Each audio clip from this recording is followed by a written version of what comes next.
विवेक film industry में एक actor के तौर पर लगभग 20 साल बिता चुके हैं। वो अब तक अपने एक्टिंग करियर में करीब 25 हिंदी फिल्मों में काम कर चुके हैं, लेकिन इंडस्ट्री में मजबूत जगह बनाने में नाकाम रहे।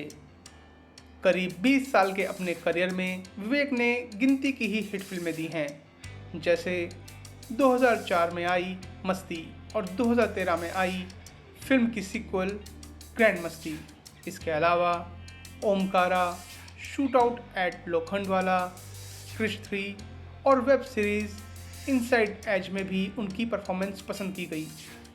लगातार फ्लॉप रही फिल्मों के बावजूद आज विवेक ओबरॉय लगभग 157 करोड़ की संपत्ति के मालिक हैं और एक साथ कई सेक्टर्स में बिजनेस भी कर रहे हैं। विवेक ओबरॉय ने साल 2002 में 26 साल की उम्र में राम गोपाल वर्मा की फिल्म कंपनी से डेब्यू किया था। इस फिल्म में उन्होंने गैंगस्टर चंदू का किरदार निभाया था। फिल्म में उनके किरदार को काफ़ी पसंद भी किया गया और उन्हें बेस्ट डेब्यू मेल और बेस्ट सपोर्टिंग एक्टर के लिए फिल्म फेयर अवार्ड भी मिला था। एक्टिंग डेब्यू करने के पहले से ही विवेक बिजनेस करते आ रहे हैं। उनके पिता और एक्टर सुरेश ओबरॉय उन्हें डायरेक्टर अब्बास मस्तान के प्रोजेक्ट से लॉन्च करना चाहते थे। पिछले साल विवेक ने हिंदुस्तान टाइम्स से बात करते हुए बताया था कि उनके पिता इस डेब्यू प्रोजेक्ट पर अपनी ज़िंदगी भर की कमाई लगाने के मूड में थे, लेकिन विवेक इसके खिलाफ थे। इस बारे में बात करते हुए विवेक ने कहा था कि उनके पिता ने हमेशा काबिलियत को सिफारिश से ज़्यादा महत्व दिया है और विवेक भी ऐसा ही करना चाहते थे। उन्होंने अपने पिता से मदद लेने की बजाय इंडस्ट्री में मेहनत और स्ट्रगल के दम पर अपनी पहचान बनानी चाहिए। इससे पहले भी स्कूल के दिनों में विवेक ने पिता से पैसे लेने के बजाय खुद पैसे कमाने का मन बना लिया था। उनकी इस जिद की बदौलत ही आज वो सक्सेसफुल बिजनेस कर रहे हैं। 18 साल की उम्र में हुआ था 32 लाख रुपए का नुकसान। 2022 में मोटिवेशनल स्पीकर और एडटेक प्लेटफॉर्म बड़ा बिजनेस के सीईओ डॉक्टर विवेक बिंद्रा के शो पर विवेक ओबरॉय ने खुद बताया था कि उन्होंने बिजनेस करना कैसे और कब शुरू किया। इस दौरान उन्होंने बताया कि उन्होंने 18 साल की उम्र में स्टॉक मार्केट में इन्वेस्ट किया था, लेकिन उन्हें भारी नुकसान झेलना पड़ा और उनके 32 लाख रुपए डूब गए। हालांकि उन्होंने इस नुकसान के बाद भी हार नहीं मानी और 2 साल बाद 20 की उम्र में डबल रिकवरी करके दिखाई। पिता से पैसे मांगे, सिर्फ 500 रुपये मिले। इन्हें लेने से भी मना कर दिया। विवेक ओबरॉय ने राजस्थान के अजमेर से मेयो कॉलेज बोर्डिंग स्कूल से पढ़ाई की है। एक बार स्कूल वापस जाने से पहले विवेक ओबरॉय ने अपने पिता से कुछ पैसे मांगे। उनके पिता ने उन्हें सिर्फ 500 रुपये दिए, वो भी ये कहकर कि इससे ज़्यादा चाहिए तो खुद कमा लो। विवेक ने ताव में आकर ये पैसे लेने से भी मना कर दिया। पैसे नहीं थे तो घर से स्कूल तक पैदल चल कर गए। इतने में ही ये समझ गए कि किसी भी तरह पैसा कमाना शुरू करना पड़ेगा।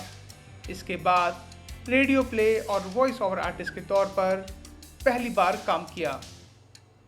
स्कूल के दिनों में इंग्लिश टू हिंदी डबिंग से कमाए 50,000 रुपये। इसके बाद उन्होंने अपनी आवाज़ में रेडियो के एड्स और जिंगल्स के ज़रिए कुछ पैसे कमाए। साथ ही यूटीवी मीडिया ग्रुप के संस्थापक रॉनी स्क्रूवाला के कहने पर इंग्लिश शोज़ की हिंदी डबिंग भी की।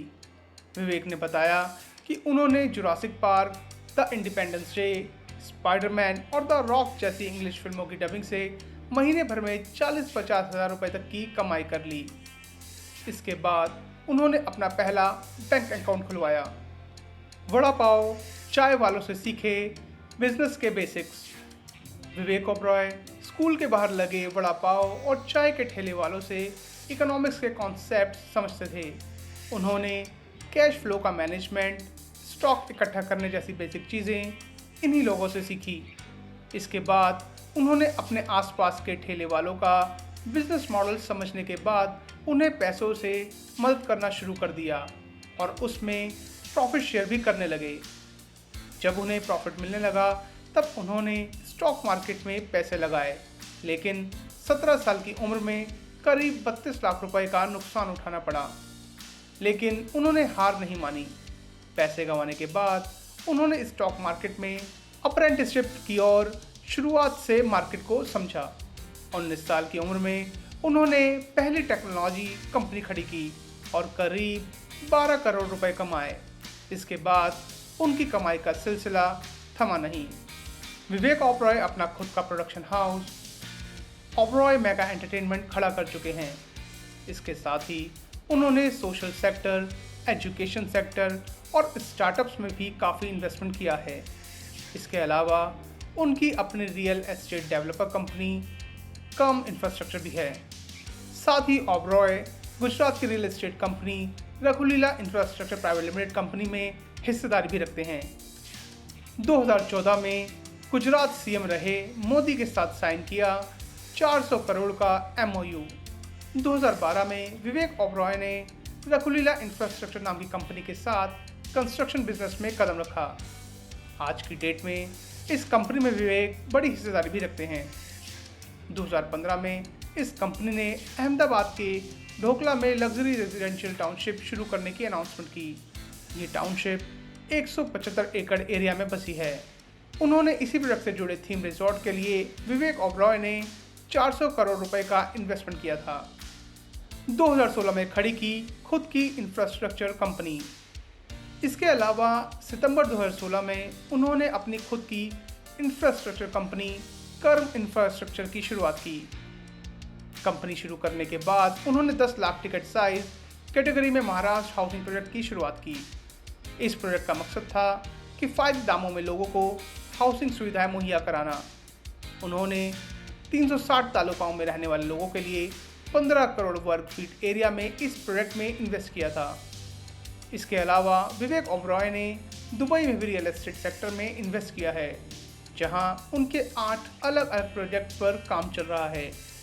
साथ ही वो लैब में तैयार किए गए डायमंड्स के 5 शोरूम खोलने की तैयारी में भी हैं। हेल्थ फूड से जुड़े स्टार्टअप्स में भी किया है इन्वेस्ट। विवेक ओबरॉय ने हेल्थ केयर और स्पेस सेक्टर से जुड़े कई स्टार्टअप्स में भी इन्वेस्ट किया है। उन्होंने 2017 में US based medicine company sky limit में कंपनी के फाउंडर हर्ष एम मेहता के साथ मिलकर करीब 500 करोड़ का इन्वेस्टमेंट किया। ये रीजनरेटिव मेडिसिन कंपनी है। ये कंपनी जॉइंट पेन और स्पाइन से जुड़ी बीमारियों का इलाज सिर्फ दवाइयों के ज़रिए करने पर काम कर रही है। इसके अलावा उन्होंने हेल्दी फूड से जुड़े एक स्टार्टअप में भी इन्वेस्ट किया है। ओबरॉय ने 2020 में अपने खुद के production house Oberoi mega entertainment की शुरुआत की। इसके अलावा विवेक ओबरॉय अपना NGO 1 फाउंडेशन भी चलाते हैं।